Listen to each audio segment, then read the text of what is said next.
wasn't with my grandmother the day that she told me.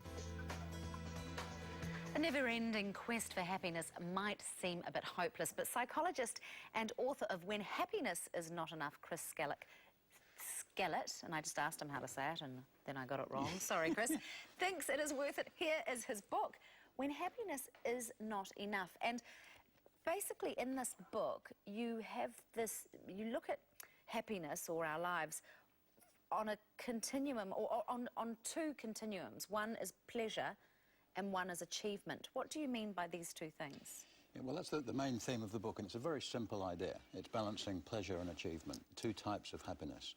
But what sits in behind happiness is a fulfilling life. So this book is really about a guide. It's a lifestyle guide for living your life in balance.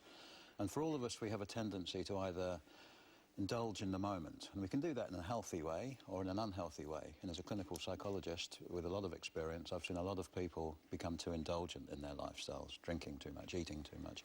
But on the other side of the coin is people that become very stressed. They're so achievement-oriented, they're restless, they're agitated, and they need to just slow down and learn to enjoy life again.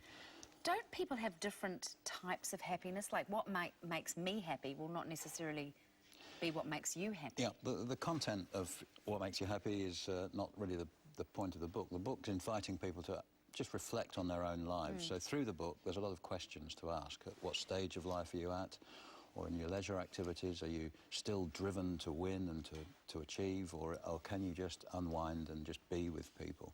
So in terms of relationships with your partner or with your kids, what's it like? Are you constantly teaching? Are you constantly trying to build and do things and get ahead? Or are you actually just enjoying being together?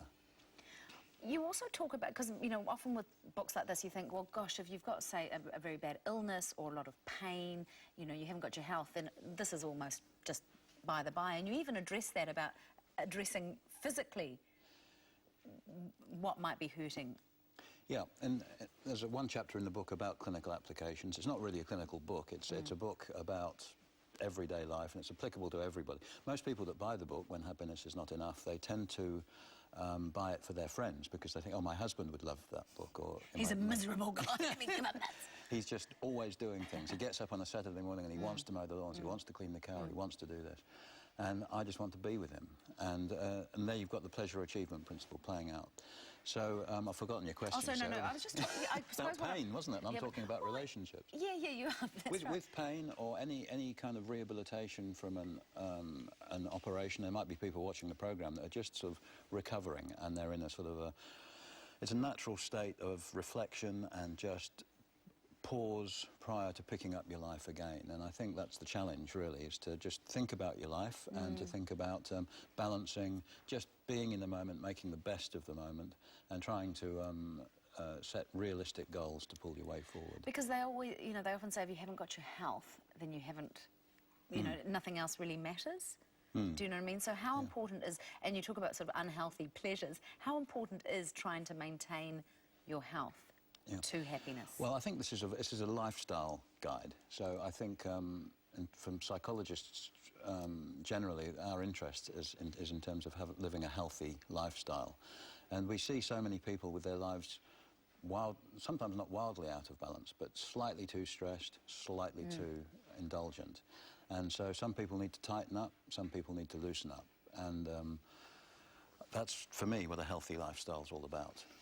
I made a few notes of some of the things I liked in your book, or that were good advice, and I wanted to talk about this one, which is 10 tips for bringing your leisure time into balance, because you say people are either on the side of pleasure, meaning they just eat chocolate biscuits and watch TV a lot, or they're on the side of achievement, mowing the lawns and stuff. So, for example, you have some ideas here. So if you tend towards pleasure, write a list of productive things and ensure you do something constructive before you relax.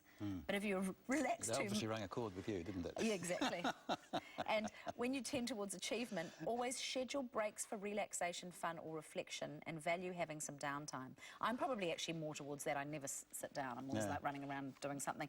But the other one that you talk about is the 5 senses check, and I want you to explain that, because that is something that did ring true to me, that idea of just being with nature, or noticing your senses. Yeah, that fits in with the being in the present, being mindful of the world around you, and just being appreciative of the privilege of being alive, really. So it's indulging in all 5 senses, and you can go for a 5 senses walk and smell, Yes.